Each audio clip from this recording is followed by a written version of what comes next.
So using deception and emotion and then convincing you to take action. That's social engineering. That's a tactic that hackers use, among others that we're going to learn about today. Then we'll have this moment of transformation in the middle where we're arming you with the tools you need, the mindset and things that you need in order to do battle with these guys and emerge victorious. So at the end, you'll all be the ultimate guardian of your cyber universe, which is the human firewall. We're going to start with our first villain, the social engineer. So he's really good at surveillance, impersonation, and creating a sense of urgency to manipulate people.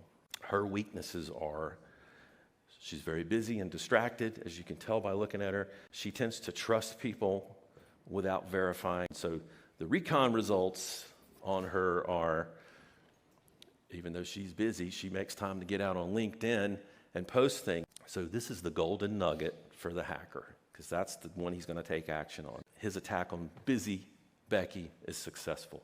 They withdraw money, they disappear in the night, and then Becky's left. Our next villain, the manipulator. You'll see a theme here. They play on urgency and human emotion.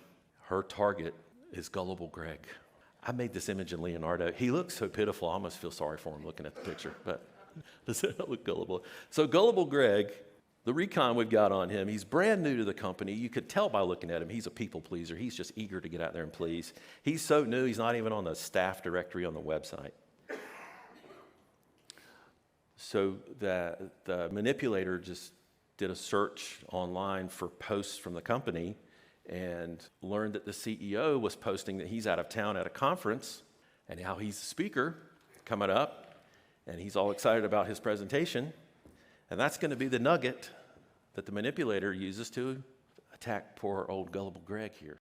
This is the framework the bad guys follow when they're going to pull off an attack. So the first phase is the recon phase. This is where they're gathering information. If I'm going to attack Tom, I'm going to go out there and find everything I can find out about Tom, what he likes, who his friends are on Facebook, family members. And what that means is that story, like me walking up with the baby, I'm going to craft some compelling, convincing story and put that in the form of probably an email. So the installation means the bad guys have installed their malware on the network. So whatever that action is what they're going to take. So any pawn shop owners in here?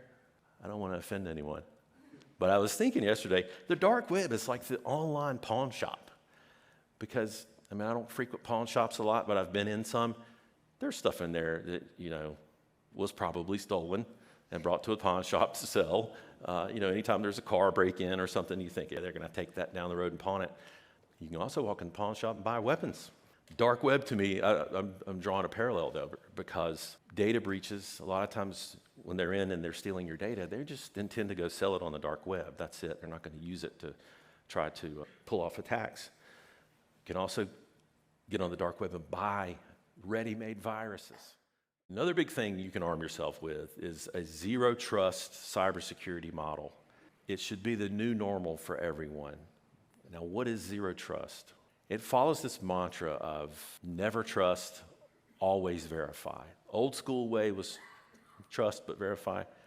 And it assumes there's a breach. And I use this analogy a lot. Imagine that your business is a castle the old way. Anyone remember back in the days where I just had a firewall and Norton antivirus and life was good? That's all I need. Those days are gone. But that's old school, perimeter focus. So if you take the castle analogy, it's your moat.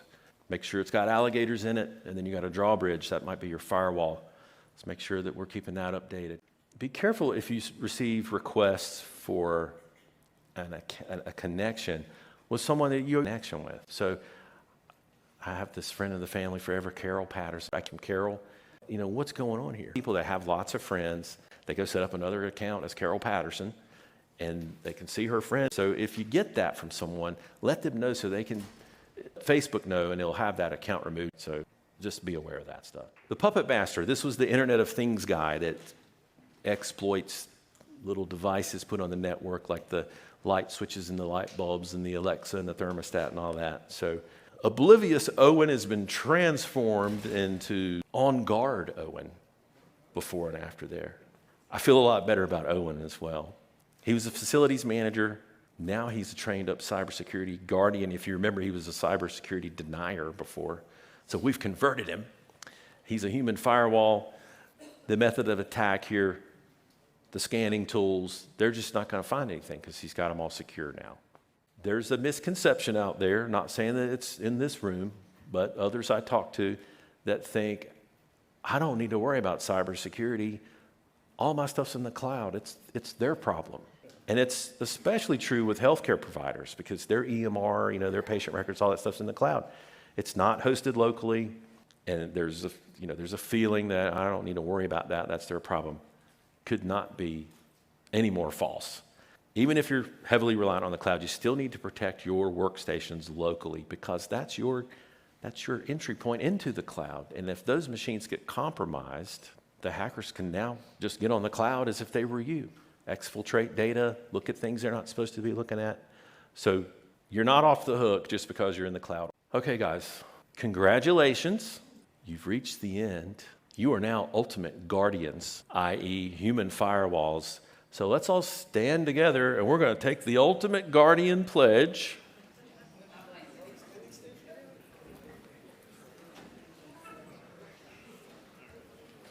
We're not getting married, it's okay. But this is going to get us in the mindset of walking out of here as cyber guardians protecting our IT galaxy. So let's say these 3 lines together. I pledge to protect my organization by being vigilant and proactive. I will empower my team to stand as a united human firewall. I commit to safeguarding our data, our people, and our mission.